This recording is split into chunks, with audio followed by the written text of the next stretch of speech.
570 targeting BRA 050 40-25.000 διπλή επαφή. Star Blue Fence-In, subscribe και σχόλιο και join για τα έξτρα πλεονεκτήματα.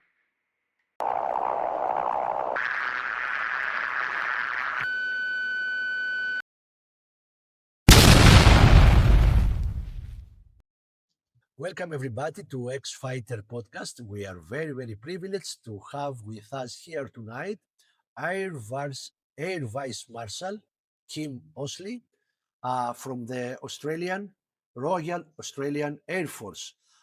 Mr. Osley joined the Air Force in 1977. He flew the F-111 strike aircraft with number 1 squadron. He flew also the RF-4C Phantom 2 aircraft as a flight commander on exchange with the United States Air Force in Europe, including operation from West Germany during the Cold War era. He was a flight commander with number 6 squadron, F-111 and RF-111, RECE, until 1990. He was commanding of number 1 squadron, where he led the F-111 squadron operation over East Timor, an unknown story for the Greek audience, and hopefully our guest will have something to share with that, back in 1999. Air Vice Marshal Osley deployed as director of the Coalition Air Operations Center in the Middle East in the period November 2006 to March 2007, where he directed the deployment of 425 coalition aircraft and 25,000 airmen on occasion flew on combat missions. He took up the appointment of Commander Air Combat Group F-18 F-111 Hawk aircraft in July 2007. In mid-2008, Mr. Osley was promoted to Air Vice Marshal as head of Australian Defence Staff, and in 2010 returned to Australia, that was in Washington, DC, I think, and 2010 he returned to Australia to lead the Australian F-35 procurement team. After final positioning as head capability transition in Air Force headquarters, Mr. Osley transferred to the Air Force Reserves. Welcome. Again, big honor to have you here, Mr. Osley. Call sign, COS, is that correct? That's correct. And everyone from the chief of Air Force town calls me COS. COS. So, COS, when did the idea of joining the Australian Air Force first came into your mind? Well, unbelievable as it might sound, it actually came to me when I was about 4 or 5 years old. And my very first recollection of my room when I was that age was of a picture of a Wellington bomber, which was my great uncle in World War II. And that picture really stuck with me. And so years later, I used to make model aeroplanes. And instead of making them in a pristine, the way they were meant to be made out of the box, mine always had the tail snapped off and some cotton wool indicating that I'd shot them down. And so I guess I was going to be destined for fighter aircraft right from the start. But I was lucky enough to join the Air Force Cadets. And the Royal Australian Air Force runs the Air Force Cadets for 13-year-olds to 18-year-olds. And so while I went to high school, I could go along to the Air Force Cadets, and it was they had instructors who had been in the Air Force, people that had been in the commercial flying, people that had been in World War II even, and they told great stories. I flew in the simulator, got a few flight hours, and at age 17, I signed up, stood to attention at Adelaide Airport, signed up as a member of the Royal Australian Air Force, and headed off over to Point Cook to start my career. Went to the Air Force Academy. Okay, how many years did you spend in the Air Force Academy? Oh, I spent 4 years, and it was quite interesting because this was in 1977, and we'd only just decided not to go nuclear because Australia was thinking about, do we need to have nuclear weapons or not? And in the late 1960s and about 1970-71, they decided not to do it. But the course that I was doing had been designed just in case we wanted to go nuclear. So I did a physics degree that was sort of optimized around nuclear physics. So I did atomic physics upper atmospheric radiation, nuclear physics. And then I did a diploma course that was in aeronautical engineering, aeroelectronics, and aerodynamics. And then, so that was 4 years of solid training. And in the middle of it, I did a little bit of flying with the Royal Australian Air Force. And then I started my pilot training at that point. Okay, about the pilot training, what was your first airplane that you got into? The first one I got into was a CT4, which is a tiny little low wing bug smasher, we call them in Australia. And it was, but it was powered by about a 250 horsepower motor, and it was fully aerobatic, and it was quite a nice aeroplane. But as I've mentioned previously to you, I ended up becoming a WISO, a non-pilot aircrew. And so when I started pilot training, it became very clear that I could do everything in the air except land the aeroplane. And so when I got to my very first flying test, 25-hour test, I touched down. I didn't touch down the runway until about 2,000 feet in, and for the test, and they said, well, that's a fail. You get one more chance. And the next time I touched down about 200 meters short of the runway, and you can imagine that didn't impress them either. So they said, look, head off, go and do weapons system officer training, become a WISO. They realized that I was doing well academically and all the rest. So they sent me to RAAF base East Sale in Victoria, and I flew on HS 748 aircraft, which are a turboprop engined aeroplane, like a small airliner. And I flew around in those for a while, and then I flew in Macchi, MB326, the little Macchi, the Italian sports car. It's fantastic. And so I ended up graduating to go to F-111s. I was the first, sorry, my apologies, the second WISO out of East Sale to go straight to the F-111, which was then a pretty amazing aeroplane, and it was all the way through its career. But in early 1982, that was a pretty special aeroplane to go to. By that time, what other air force was utilizing the F-111? Do you recall? Oh yes, and the only other air force was the United States Air Force, and so the Royal Australian Air Force and the United States Air Force in 1963-64, when it was first flying, decided that they were going to go with the F-111, and we actually bought our F-111s in the mid-60s. They were delivered in 1968, but a wing fell off one. The wing carry-through box failed, and the aeroplane, not ours, but an American one, the wings clapped together, the fuselage hit the ground, and they realized that they had a technical problem, and it took them 5 years to resolve it. So we only got our F-111s in 1973. But and the UK was thinking of getting F-111s, but they didn't take delivery of any. They were going to take delivery of the F-111K.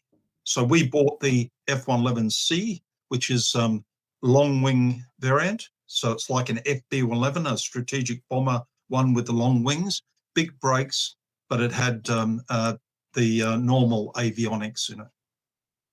And what was the role of this variant of the F-111? The main Oh, role? it was the main role was strike. And think about Australia; it's a huge country. So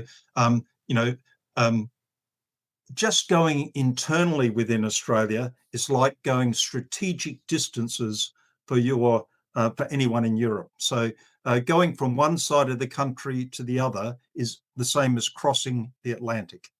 And so we spend 5 hours, 6 hours in an airplane, an airliner, to get to the other side of the country. So in Australia, we needed a really long range airplane that could carry a lot of munitions. When we ordered the airplane, the strategic situation in Southeast Asia was quite poor. And so we had a number of threats there. We had the Vietnam War cranking up. We had confrontation with Indonesia, where they were attacking various targets in Malaysia and threatening Northern Australia. So we had ordered an aeroplane that was capable of leaving Australia and going at least 1,500 miles off the coast and returning and taking a large number of bombs out there. So definitely strike, but we also need it for maritime strike, which the Americans didn't use. And so we used our F-111s to go and do low-level maritime strike, initially with bombs and later with anti-ship missiles. Excellent. What was the most complicated part to learn about the F-111 as a WISO? My apologies, I missed that one. Yes. What was the most complicated part you needed to tackle as a WISO in the F-111?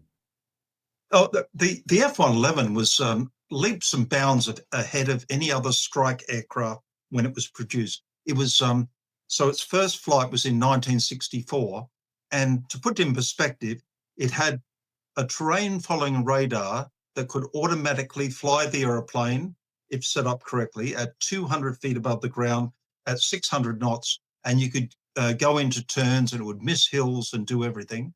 It had an attack radar that was fully integrated with one of the first generation inertial navigation systems. So essentially, if you saw something on radar, you could, even if it wasn't on track, you could just put your crosshairs on it, identify it. It would then update your inertial navigation system. And then the aeroplane, using autopilot at low level on TFR, would automatically turn at 30-degree bank of turn, head towards the position where the aircraft needed to be for the bomb to impact the target. So you didn't have to look through anything. It had a weapons computer that could calculate all the different offsets and all the rest. And you could either toss the bomb from miles away from the target, or you could go right overhead and it would just drop off ballistically. And then later on, we got targeting pods and all the rest. So for a WISO, the most complicated part of it was that it was such a capable aeroplane. You go from any training aeroplane and you're only thinking at 250, and even in the Macchi, you're only thinking at about 300 knots. And the F-111 cruises at 540 knots, and it goes to 600 knots. And on one of my first missions off the coast of Brisbane, I was with the XO, the squadron, and once you're 20 miles off the coast, you could go supersonic. And we were at about probably 50 or 60 feet doing 1.2 and Mach 1.2. Now that is, 2,000 kilometers, 1,800 kilometers an hour. And he said, watch this. And we just banked a little bit to the right. I looked behind me and there was about 100 meters of water being thrown up behind the aeroplane, being sucked out of the ocean and behind the aeroplane. And we're just going at warp factor 9. Everything's whizzing past the waves and everything. And of course, we had to make sure we didn't go over any small boats. But it was such a capable aeroplane, trying to stay ahead of the aeroplane as you're doing everything. So things happen just really quickly. And, you go into a target, and from the IP to the target might be a minute and a half. And in that time, you would make 40 switch selections. Different things you had to do and run checklists. And you know it from being in the aeroplane. But it was, you just had to be incredibly well paced and absolutely try and be a master of the platform. It was fantastic. Yes, I can relate this, not the speed though, with the A7, my A7 time, when it was pretty much the same capabilities as far as to do with avionics. I mean, the radar, the inertial navigator system, not so fast though. Probably that's the reason why the F-111 needed 2 people to fly this jet, one flying the jet and one doing all the other stuff. So that's a very, very important cruise resource management thing, having 2 people in this awesome airplane. And I remember, and please compare your experiences. I believe everything was analog back then, even the radar. Yes. So I have this story with the A7 when on the ground preparing to take off, I would turn on the radar at the safe distance and the last chance area away from people.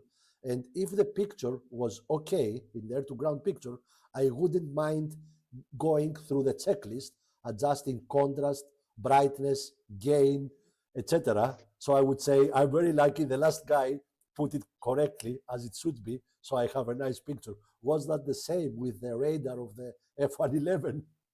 Oh, actually, the radar in the F-111 was one of the first generation of air-to-ground radars where they absolutely went for maximum fidelity, and so I could see a telephone pole at about 12 miles. You could see tree lines. You could see which way. At an airfield, you would see all the different, the different markings of the, the lights down the side. As you got close, you'd see aeroplanes on the tarmac. And this is with an old analog radar, but it was optimized. And the biggest scope we had, we could see out to 160 miles, but the biggest scope we had at one point was 2.5 nautical miles. So the whole radar screen was 2.5 miles across, and you could see individual things on the. So when you looked out for ships, you'd see every ship out there at 60 or 70 miles. We'd see aeroplanes at 60 to 80 miles. So it was analog, and eventually we did get a digital version, but they didn't change the resolution. It was still very, very good. But just when you were mentioning about side by side, I think that's something which is interesting to viewers, and that is when you're front and back. So in the Phantom, I was front and back. I was in the back seat, and in the F-18, I'd fly in the back seat. In the F-111, you're in the right seat, and so they designed the aeroplane so that you absolutely needed two people to operate it. You look inside an F-111 cockpit, and there are just switches and dials everywhere. And as I said, there's a lot of things that have to be adjusted to ensure that you do a blind bombing pass and all the rest of it. And you can do the terrain following radar thing and radar warning receivers and comms and everything. So you needed two people all the time. The aeroplane could not be flown with one person. It had to have two in it for the reason of all the cockpit layout, but also because the whole module ejected. So when you pulled the ejection handle, a seat didn't go. An explosive charge blew around your module, and it cut the cockpit section away from the aeroplane. A 30,000-pound thrust rocket motor ignited under your backside and thrust you up in the air, and you had wings that popped out of the module, little winglets, and it would fly up to altitude, and then it would deploy a big parachute, and you would come down, and airbags would inflate, and the airbags will cushion you when you hit the ground, and you would land still in the cockpit with all your instruments around you. That was how you ejected. So it was, and so you needed the weight and balance of two people anyway. You couldn't. When I went flying, sure, I flew with a pilot who was within the correct weight range for me. But it was and also you learned. You didn't speak much with the pilot because you're next to each other. You can point, and so you just point.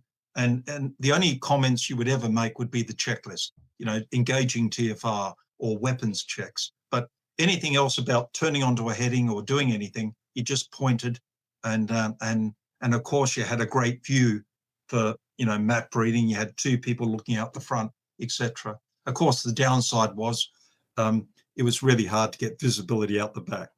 Yeah, makes sense. Makes sense. Yeah. Can you talk about the workflow as a WISO? I mean, taking on retrospect what I would do for a strike mission in the A7, I had to go all this preparation thing on the ground before taking off to make sure that everything was ready.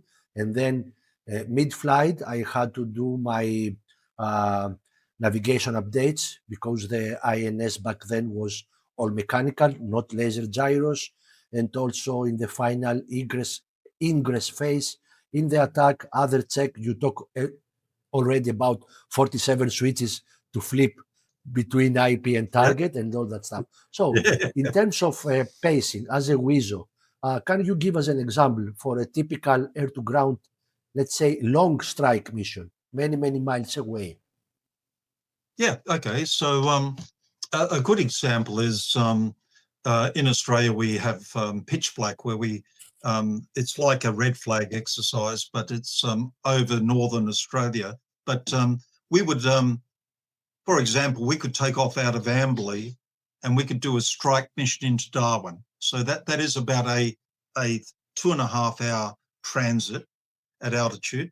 So we generally plan the mission on the ground, get it, take about 30 minutes to get everything going, make sure the inertials are working, the engines are working perfectly, take off. We normally do an economical climb, so you pull the burners out at about 350 knots. You climb up to about 28,000 feet initially, and eventually you peak at about 35,000. Cruise along, you do your weapons checks as you're heading along, and then you get to the descent point. Normally you'll engage the terrain following radar so that you can be hands off at low level and look out. And so even in daytime, but at nighttime you had to do it.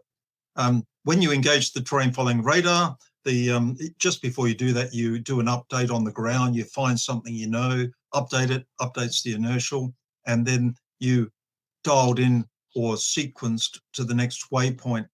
You'd head over, the terrain following radar would generally put you about 10 to 15 degrees nose down. When it chimed in, when it got to 5,000 feet and the radar altimeter locked on, the nose would actually go a long way down, which was a bit scary at night, I'll have you know, and because it knew where it was then. And then it would aim to pull you out, and you normally set 1,000 feet just so that it would pull you out at about 3 G or so, a bit over 3 G at the bottom, pull you out level, and then you would step down to whatever altitude you wanted to be at. You could select anything down to 200 feet. And by that time, you would have accelerated. If you're entering into an area where there's potential fighter opposition, you'd enter at about 540 knots, maybe a bit faster, might even go 600, and wander along. You keep a lookout, you search ahead on attack radar for fighters, watch the radar warning receiver, do your weapons checks, arm everything up, and then when you get to the IP, you roll your targeting pod out underneath. We have pave tack. You would, and that's inside the aircraft, and we would roll it out because it was 700 kilograms, and it was about 5 meters long. So it's a big thing, and as you roll it out at 600 knots, you'd lose about 30 knots. So you'd have to push the throttle up, and so you'd be at about 200 to 400 feet running inbound with the pod out. When you get to about 5 miles, pickle, paddle, pull, the pilot would authorize the bomb, although the navigator has control of the weapon, so it doesn't leave the aeroplane then. It just means he's happy for it to go. Paddle off the terrain following radar and then pull back on the stick to 4G. And you would throw the bomb in the air, and the navigator would then be able to see the target, and the pilot would roll upside down to 140-degree angle of bank and then head back towards the ground and roll the wings level and get out away from the target while the navigator tracks the bomb, laser-guided bomb, into the target.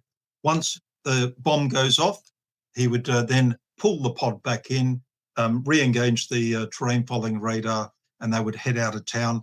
And going away without weapons, in some exercises, we'd hit Mach 1.4 at altitude, sort of medium altitude, and you could do anything up to about Mach 1.8 or Mach 2 heading outbound to make it difficult for the fighters.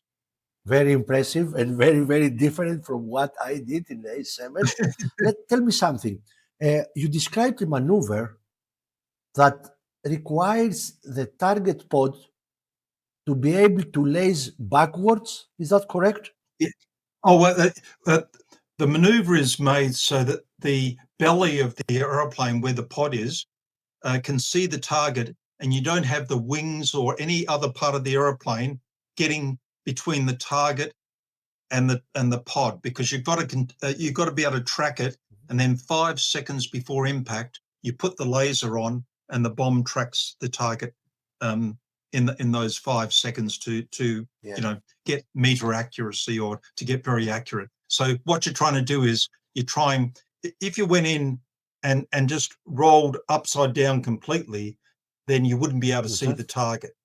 And so if the pilot doesn't quite maneuver right and starts to cover up the target, then you reach across and get him to lift a wing or whatever so that you can see it. Of course, it's quite complicated because you're going from radar to targeting pod and arming up the bomb and then lasing, and so you really don't have too many free hands. And also the navigator has to adjust the terrain following radar to make sure that the correct settings are there for when the pilot rolls out and goes downhill. So it is a busy time. It is a busy time, and I can see the problem there, how well the coordination between the pilot and the WISO must be in order for this kind of maneuver to be successful. I assume it will take a lot of training to be able for two people to coordinate during this high, complicated, and very fast maneuver to be successful. Okay? Yeah, amazing. And one of the ways that we overcame that was we tended to crew people together. So you would fly with the same person for about 6 to 9 months. So we didn't move people around. We tended to fly them together. And of course, you could be moved around, but the best performance came when you had a pilot and navigator who had flown together quite a bit, and so they tended to crew you up, and then they would make a decision to recrew everyone after about 6 months. Yeah. Mm-hmm. That makes sense. That makes sense. Very nice. You talked briefly about pitch black. Any funny stories? Yeah. Any funny stories from pitch black? I'm sure you have. Can you share? Well, in fact, pitch black is just a large force employment. So I did very similar flying in Redflag and Maple Flag, and probably one of the more interesting missions I did Redflag in the Phantom, so with the United States Air Force, and we went up for one mission, and we were in Reconnaissance Phantom, so getting ready to go in. At Redflag, you normally have 120 to 140 aeroplanes that marshal together, refuel, and then all go together as a package, and then get opposed by about 60 to 80 red air that engage, and then it becomes a big air battle that rages for about 30 minutes, and then we drop bombs and go home. But we pulled up to air refuel, and we refueled okay, but the wingman pulled up, and I was just looking across at the wingman, and the boom went straight through the rear canopy, through the ejection seat, into the ejection seat, and I thought, and it sort of filled up much of the rear cockpit with fuel, and obviously broke the rear canopy, and it disappeared.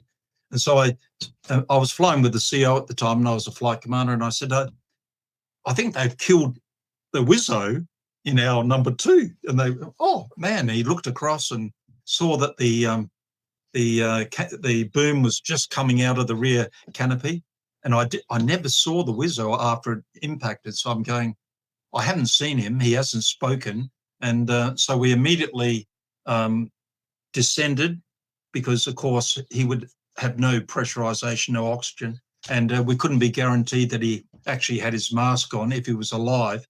And so we descended right down, slowed right down to make it warmer a bit, and then headed straight back into Las Vegas to land at Nellis. And he landed first, touchdown, the ambulance came out, and he was alive, the fellow in the back seat. He had seen the boom coming, and he leaned forward, and it went straight into his ejection seat, so he couldn't eject. And then when it came out, it literally covered him in fuel, so he had about half a meter of fuel in the back of the aeroplane. Wow. and in a Phantom, just like an A7 and just like an F-111, there's a lot of sparks in there. So all he could think of doing was getting down, and he turned everything off that he could. Nice. And in true aircrew fashion, he was flying again within about a week, and his call sign became Popsicle, as in the ice block, Popsicle. So there we go. Yeah, exactly.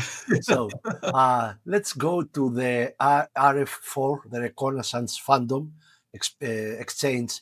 How did this happen?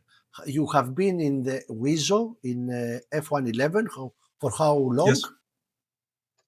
So I was in a WISO on F-111s for just over 3 years, and I had reached BCAT, so I was I had about about 700 hours, and so we were flying about 300 hours a year, which is quite a lot for a fighter. And my best year was about 330 hours. But they needed a WISO to go to Buccaneers with the Royal Air Force, and they needed one to go to Phantoms with the United States Air Force. And I actually quite liked the Phantom aircraft. I thought it was a fantastic classic aeroplane, and I really wanted to fly in it. And also it happened to be in Austin, Texas, which is the country music capital of America. And so I went, hey, to an Australian, that seemed a bit better than going to Scotland to fly in Buccaneers. So it was both location and aeroplane, and it was a fantastic tour. They sent me across, and I rolled into Austin, Texas, and we had Germans from the German Air Force doing their basic Phantom training, and we had obviously myself and a whole bunch of exchange officers, but they had about 150 Phantoms there, RF-4s, and then there was a reserve unit that had F-4Ds, and they had about 30 aeroplanes as well. So we had almost 200 Phantoms at the base. It was incredible. A flight line full of them. I know you've still got some in the Greek Air Force as well. Yes, we're still flying the Phantom, not the Recce version. We fly the fighter version. Yes, we are very proud of this. 3 years ago, we celebrated 50 years of utilizing this magnificent jet. Tell me about the switch from WISO employing weapons as a WISO doing Recce. Yeah. So it came very naturally because when you're dropping weapons, you've got to be incredibly accurate, because we didn't have precision guided munitions before I went to the Phantom. We got them when I got back. And so, we were only dropping dumb bombs. And so, and also the first version of the F-111 I flew did not have GPS or anything like that. So, you really had to keep working at knowing where you were. And so navigation, the accuracy needed, the altitude needed for bombing, it just was a really good transition, because in the recce, it's not about going somewhere near a target and taking a picture. It's about being at exactly the right altitude, exactly the right direction to get exactly the information you need on the target. So when you get a picture of a bridge, you don't need a picture of a bridge. You need a picture of the supports under the bridge, and also when you go to an airfield, you need to see into hangars, and you need to see where armored vehicles are, and etc. So the accuracy was right there. So I found it quite good. The one challenge I did have though was in strike missions, we generally had 2 or 3 hours to plan your mission before you went. You got an air task order, you had a while to plan it. With recce, we had 45 minutes to plan your mission. Then you stepped out the door, you had about 20 minutes to start the aeroplane and get things running, and then go. And on some days, we did a thing called a surge. So in the Phantom, I would turn up to work, and it would be an an operational readiness inspection or whatever, or a surge, and they would fly you as many times as they could. And so we flew 3 times a day, and you would turn up, you would make a map, and on some of the last ones, I was given the target coordinates for the recce as I walked to the aeroplane, and I was drawing the map on taxi. and there's no GPS, and so and I'm trying to punch in the coordinates, and the pilots, and I'm doing the checklist at the same time. Amazing. Did you? It was great. It's Yes. great. Yeah. What version of the navigation system did you have back then? Recently in this podcast, because I don't know much about the Phantom, I had a very, very experienced Greek guy flying Phantoms, and he was saying that in the very early versions, in the WISO, he had the ability to enter 2 waypoints in early versions, and in later versions, he got about 100 waypoints to be stored in this computer. Yeah. Which version did you fly as a wrecker? So I flew both. Both. And so when I went to the training squadron, they only had the old Vietnam, 1965, 66 versions. And then when I got to the operational squadron at Bergstrom, and when we went to Europe, we had Phantoms where they had gutted the Phantom, the RF-4C, and they put in brand new avionics. And so we had a digital avionics in there. We had ring laser gyro. Essentially, we had an F-16 navigation and bombing system in there, and we had pave tack underneath, which allowed us to do targeting. So we could buddy lays for an F-16 or an F-15 or anything like that. So it was and we had 100 waypoints, but the early ones were quite a challenge. The early ones, you almost didn't bother with the inertial navigation system. You turn it on, but you go there.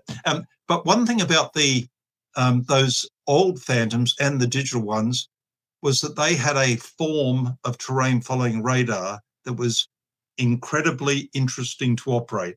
So I'm used to, in the F-111, having a system where you could have a cup of coffee almost, and ride along at low level, and it's super smooth, a Cadillac ride, and you're side by side on our lamb's wool seat covers and all the rest, and it's 3G, and it's minus a half, but it's still a quite a good ride, all hands off. And it's because we have 2 TFR radars, one is a backup for the other, and you've got a big attack radar. In the Phantom, they wanted to have terrain following radar because, it was going in the F-111, so we'll have it too. But they only had room for 1 radar. So the navigator had to share the radar with the pilot. So the pilot, you get airborne and you go down, and it's a manual terrain following radar, not connected to the flight controls. So he had a side elevation view, an E-scope that said, keep this line above the hairy bits and you won't die. And so he would push forward, pull back, and keep the line exactly on the radar grasp. If I wanted to navigate in the back seat, as in use my radar, I took that off him and then used it as a radar, and he would count. And normally they get to about 5 and they want the radar back. So you would only get 2 sweeps in the back seat before the pilot took it back, because he was getting a bit scared that he was going to hit the ground. It also had no look into turn. So when I said the F-111 could turn at 30 degrees, if you turned at 30 degrees, even using the terrain following radar, you would run into a hill.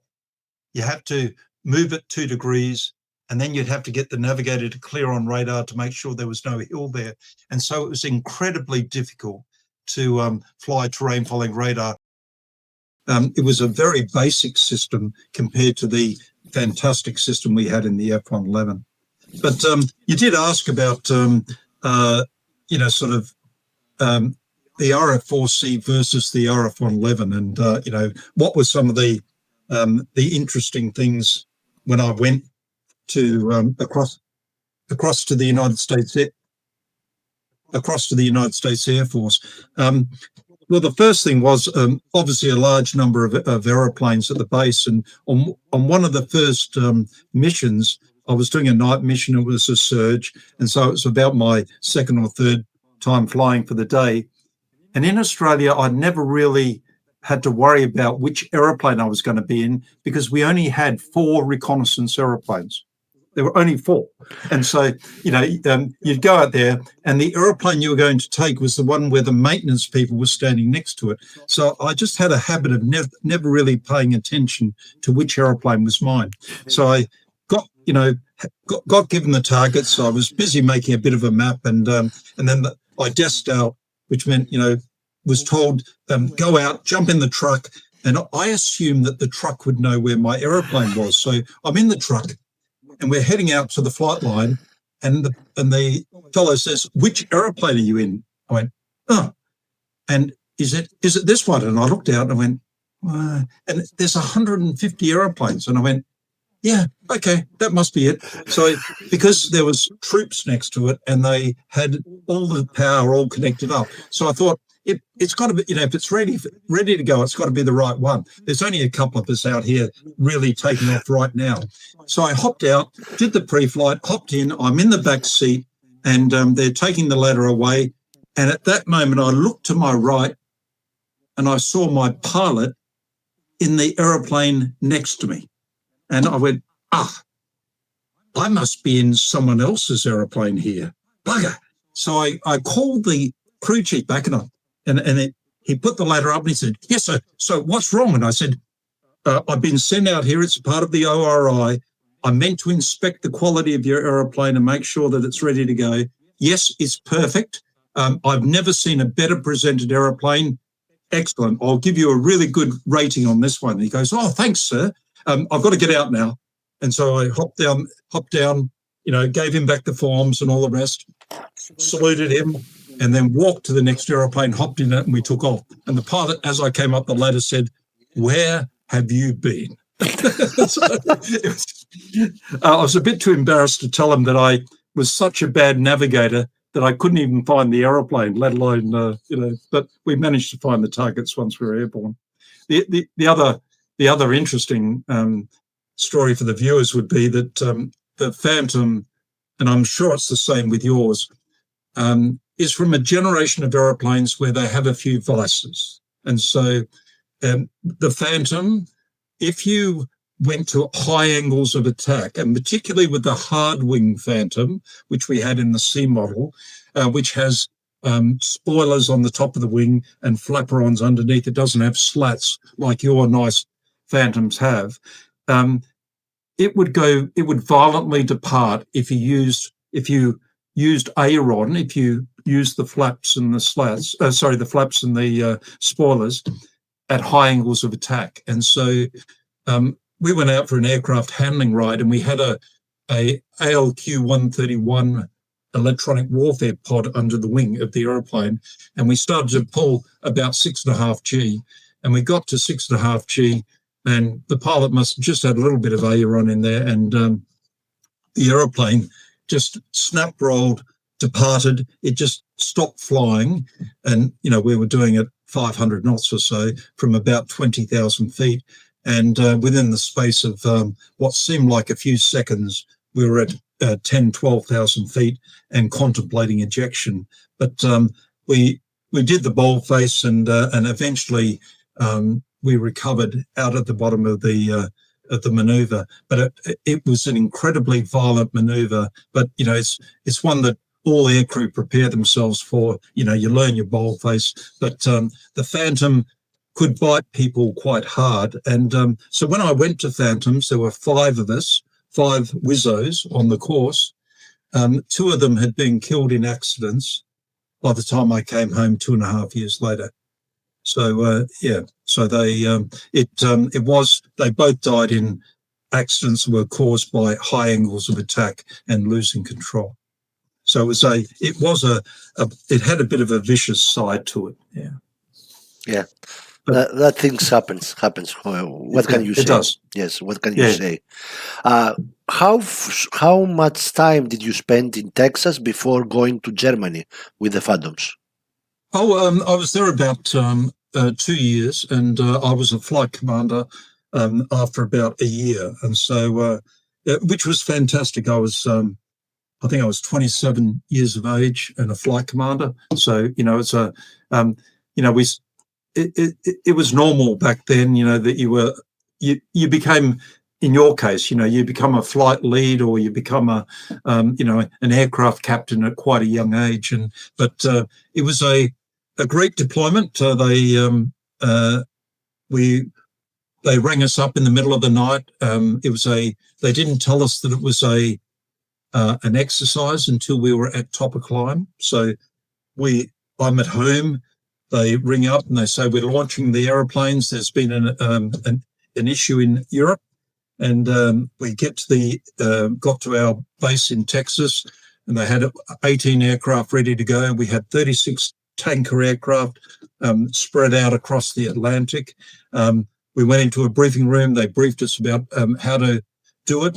I was flight lead with the CO. We were the lead aircraft, and I was given all of the navigation and fuel cards for all the aircraft, because quite obviously, if someone runs low on fuel, you've got to refuel them first. So the tankers will refuel whoever the flight lead wants to refuel. So we did. I think it was about a 9-hour trip across and about 8 air refuelings, and the first couple were at night. So because we took off at 1 a.m. We landed in Germany. They regenerated the aeroplanes and we flew a mission. So it was a pretty long day by the end of it, and it was pretty cold too, because late in the year in Europe, and we wore the wetsuits in case we had to eject over the ocean. And but in general, we had we got all the aeroplanes across there, which was fantastic. And just one funny thing too was that the Americans didn't particularly like me talking on the radio, because I have an Australian accent and I tend to use Australian words. And so the Americans are much more chatty on the radio, and Australians are very sort of British in the way that we, use certain words. Well, we're heading across as an 18 ship, and we had 18 air refuelers there for that particular thing. And we're approaching Scotland, and we went from American air traffic to Scottish air traffic, and they had the broadest Scottish accent for their air trafficker. And so he gave the first, we checked in, the CO said something, and the Scottish air trafficker came back, and 17 people, the 17 aircraft had no idea what was happening. And I instantly understood what he was after, and I'm going, yeah, okay, no problems. And the CO goes, does anyone understand what this guy is talking about? And I went, yes, I do. Well, in that case, you got the radio. Oh, excellent. And so I spoke, and it was, okay, we're cleared overhead and then on to Germany. We would like to do an en route descent. We would like to do this on approach. We'd like to, break up for individual ILSs, etc. And the Americans would go, what do you say? What do you say? But it was fantastic. It was really good. And we had it was a great time flying in Europe. That was back in the days when obviously people flew around at 450, 480 knots at low altitude. No one complained about the noise because, it was there was a Cold War on, and I really enjoyed the flying over there, and everyone bounced everyone. So if you were out there and you saw another aeroplane, you would maneuver, whether you knew them or not, just to try to get behind them. And although that backfired, we got behind an F-111 one day, and he was jamming. And so we closed right in with our Phantom, and we got to about 2 miles, and our generators both fell offline. Wow. And and it wasn't a pretty sight. The the jamming totally upset our aeroplane, and we went away, and we went, never again. Don't roll in behind an F-111. Oh, that is amazing. I mean, what an Yeah. interesting detail. The power outage of the jammer was so powerful that interrupted your two main generator, your alternating generator, I think AC generators on the Phantom. I think what it did was it probably caused spikes in the generators Wow. that then threw them offline. And so they were probably still running, but we had to reset them and get them back online. But it became a very quiet aeroplane for a moment. Very interesting. Very interesting. And when you say EF-111, that was electronic warfare F-111, correct? Yes, it was. It was With a big bump on the big vertical pillow on the back. stabilizer. Okay, yes. Yeah. Now I Yeah. get it. Now I get the picture in my mind. So, how was your time in Europe in this Cold War era? What was the missions, if you can speak of, you were taking from Germany? Yeah, so so people have to understand that the threat was a Soviet invasion. So the exercise that I went across on was one that was intended by NATO and the US to put pressure on the Soviets to make them come and force them to increase the number of forces they had along the border as well. And they did that every year to, in the 1980s, Reagan had sort of started the process of trying to increase the amount of Soviet defense activity to cost them money, to cause them more effort. So 500,000 people went for Reforger 87, which was the name of the exercise. It was a big exercise. We were just one squadron amongst many squadrons. And the missions we flew were simulated missions where we would take off from our base, and at our base in Zweibrücken, we had fake airfields around us that were made to look like Zweibrücken in case there was a Soviet attack at any point. You would fly a mission that was representative of going to your target, and then you would simulate either coming back to your airfield, or if your airfield was taken out, going to another airfield, or simulate going to an ejection point or whatever. We did things like simulated attack by nuclear weapons, where we would be warned of this, and in a simulated fashion, we would vertical stack. So we would take our aeroplanes away from the airfields so that if the airfield was destroyed, we still had the aeroplanes, and we would go into a holding pattern and then find a safe airfield where we could get to.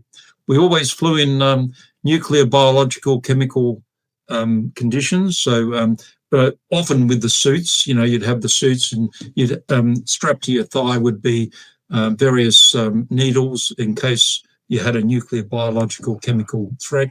You'd have canisters for filtering the air and things like that. So you practiced all that. You practiced going out through an airlock and coming back through an airlock at your ops building. We started up our aeroplanes inside Tab Vs, so concrete shelters, and then you would, once you get going, you'd open them up, taxi out, and get airborne to minimise the amount of exposure you had. It was a very serious exercise, and lots of multi-ship, lots of coordinated strikes where you would meet an F-16 and then simulate taking the F-16 to a target, and we would designate the target using our PAVTAC so that they could throw laser bombs at it, etc. So it was quite a very interesting exercise. To indicate how serious it was, we were flying from Zweibrücken, and on one of the days I was there, one of the aeroplanes flew down to the Mediterranean to do a exercise with a carrier down there to simulate being an aircraft approaching the carrier. They launched a Tomcat to go and intercept it, and the Tomcat shot the F-4 down. So this is on about late September 1987, And what occurred was that the F-14 was meant to go and intercept the RF-4, identify it, and then declare that it had shot it down. But it, a little bit of a confusion on the F-14 crew's behalf, and the pilot accidentally armed up and fired the missile. It was an AIM-9, and it took out the RF-4, exploded, and the carrier that they were shadowing and exercising with actually then sent out a rescue aircraft to pick the two aircrew up. I spoke to the Wizzo, and he said that he was looking down at the time, and he just saw the top of the wings exploding, and he went. He had no idea that they'd been shot down by an F-14. He just saw the top of the wings exploding, so he ejected. He assumed that the airplane had a mechanical malfunction and had exploded.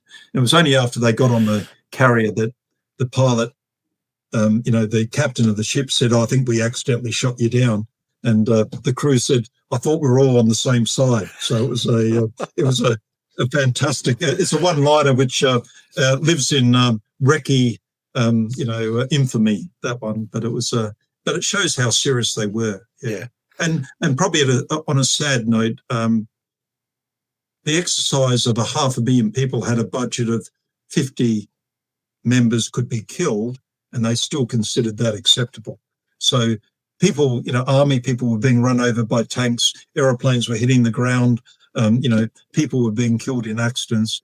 And at the end of the exercise, they thought it was successful because we only killed 37 of the people that deployed out of the 500,000 instead of 50. So it was a different time. And you have to imagine that this was very serious, like the Cold War wasn't that cold. And it was a time when you took risks, with the terrain following radar, with the RF-4 and that, because the alternative wasn't acceptable. Yes, makes sense. How long did this exercise last? Around about a month. So you would deploy, and then about a month later you'd head home. So you'd probably most days you flew, and sometimes you'd fly twice a day. Yeah. Oh, it's pretty long. Day and night, and it was however, there were a couple of weekends off, so I managed to go with a friend and we saw Paris and Luxembourg, and it was and got to see a bit of Germany. My Oma, my grandmother's was in Stuttgart at the time, so I managed to see her as well. Oh, nice, good for you. So when this exercise ended, you went back to Texas with the Phantoms? I did, and then not long after that, I went back to Australia to fly RF-111s, the Reconnaissance F-111, and then I became a flight commander in Australia. So I did a flight commander on Phantoms, and then a flight commander on F-111s as well. So yes, you went back to Australia, and you went immediately to the REC F-111s. Yes, to the RF-111s, and by sheer coincidence, that they have a major international competition called Reconnaissance Air Meet, and they've run it for many years, but they ran it in 1988 when I was on RF-111s, and so we took two RF-111s to Texas, to the base that I'd been at. And of course, think about it, I've just been flying 500 hours in Phantoms over every bit of Texas, and they sent me back in a really good aeroplane. The RF-111 was, fantastic at night, fantastic at day, and I'm up the front. We did okay. We won the competition. So they had 30 crews from Germany and the UK and America, and we managed to win the competition.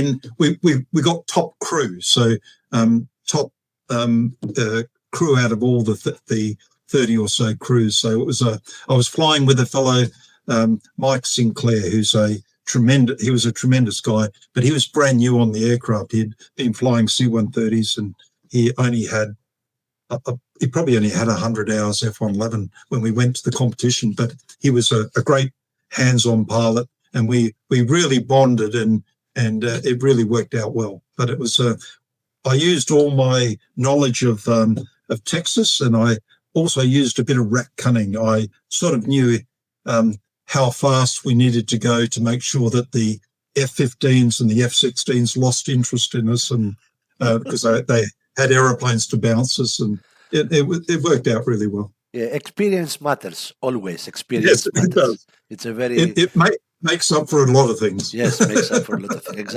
Exactly. So you became squadron commander in this reconnaissance squadron of F-111s. I became we only had 4 RF-111s, so I became a flight commander for all of the F-111 fleet for training. And so I took people that had passed, they'd just been converted to the aeroplanes, so they had 50 or 60 hours, and I took them up to the level where they could go to war. So I got them from DCAT, the lowest category, up to CCAT, so that they could essentially lead a 2-ship and could be a good wingman in a wartime situation, and were ready to go into combat. So it was that was a great time. I did that for about 2 years, and that involved taking people to Malaysia.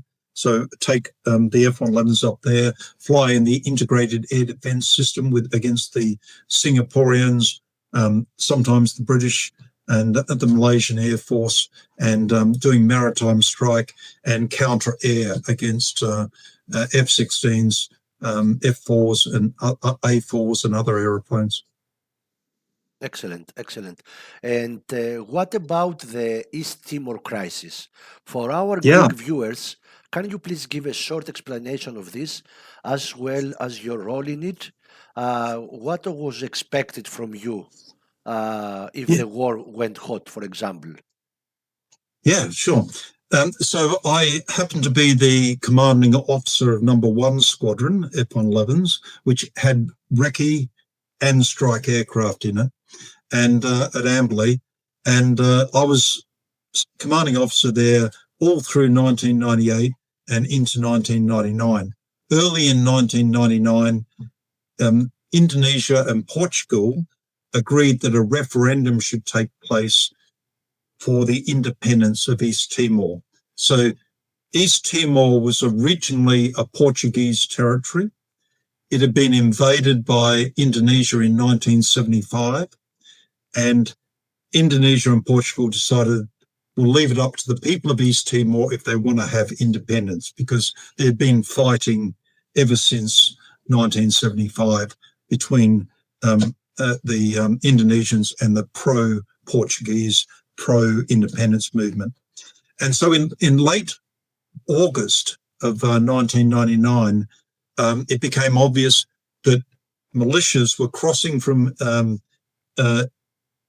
into East Timor. So basically militants, terrorists were crossing into East Timor and killing large numbers of people and putting them down wells, etc., and causing massive chaos, terror and damage to the infrastructure in an effort to discourage the East Timorese from going for independence.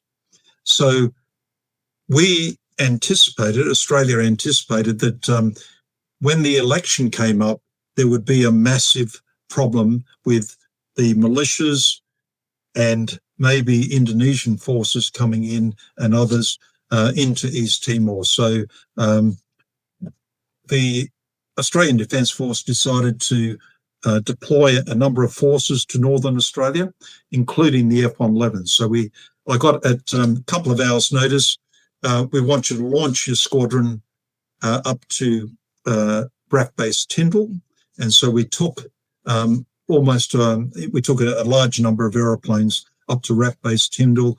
I went with the first 2 aeroplanes and landed and then set up. And then a few hours later, we managed to get, or a day or so later, managed to get the rest of the squadron up there. And so number 1 squadron was up in RAAF Tyndall. We then went to 30-minute alert, And so basically you got power onto the aeroplane, you got all the systems up and running. You're standing there, you're in a G-suit, pistols and everything, and waiting, obviously with maps and everything, just in case they need us to either do reconnaissance or potentially to do air support if there was an incident where they had to evacuate Australian nationals out of East Timor. And so we were ready to do close air support as well, and out of Tyndall. The referendum actually occurred in early September, and there was a lot of militia violence, and so we ended up flying reconnaissance missions along the border to try to detect any militia, and also to flew around to assess the damage being caused within East Timor. And we then we only flew overhead well after we had Australian forces on the ground and coalition forces, and we provided that imagery to the coalition forces. We used RF-111s, and we used strike aircraft using the PAVTAC pod as a reconnaissance sensor, because infrared at night you can, and it's very accurate and very high resolution, you could run along a river and see if anyone was crossing the river or anything like that.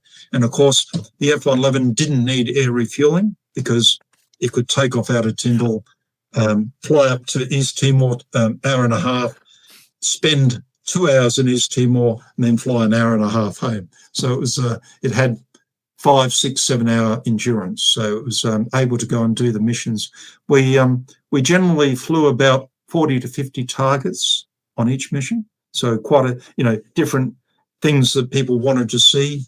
And we didn't go over Indonesian territory. We stayed away greater than 1 nautical mile from Indonesian territory along the border, just to make sure that there was no problem if anything happened there.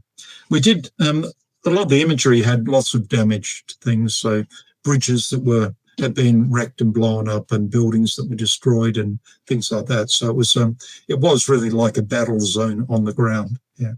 How long did this crisis lasted? So the crisis lasted from, we deployed on late August, and we finished in December of 1999. So we were gone for 4 months, 4.5 months, and as I said, I went with 2 hours' notice. So we deployed on my wife's birthday, and I'd invited all her friends around for a party, and I got the call, "You're going," and I went, "Oh, okay, sorry, Deb." I'll be back, and I was back 4.5 months later. Oh, yes. Every aviator's wife knows such circumstances, so hopefully they are understanding enough to bear with us, like us. So, okay. So after, yes, please. Do you mind if I give a plug for the wives? And that is yes. So just to show how great my wife and all the military wives are. When I graduated off NAV course and I went to F-111s, I graduated one, and then the Monday of the next week I had to be at F-111s. So we got married on the weekend, and then drove quickly up to Queensland, and I went to my squadron, 6th Squadron, and I said, I'm here to start my F-111 course. And they said, fantastic, excellent, and flying officer Osley, you're first lieutenant, you're pretty low. You actually have to go and fly small aircraft, the Mackie and then the Mirage and others down at Williamtown first. We're going to do this because we think it'll give you experience that'll make you better in the F-111. Okay, well, my wife and I will drive down there. No, your wife is now here. She has to stay here because you're only going for 3 months down there. She can't go with you. So she'll be in a house up here, a hotel, then a house, and you're going to be in the mess down at Williamtown. So I went back to the car, and she said, how to go? I said, excellent. They were expecting me. The bad news is we're now going to be separated for 3 months. So, you know, a few days after we were married, we were separated for 3 months. I cannot believe it. Then I had a career which we had 18 different houses. So we moved 18 times yeah. Okay. That was very funny. That is a very understanding wife. Lucky you. You are a lucky guy. Yeah. Yeah.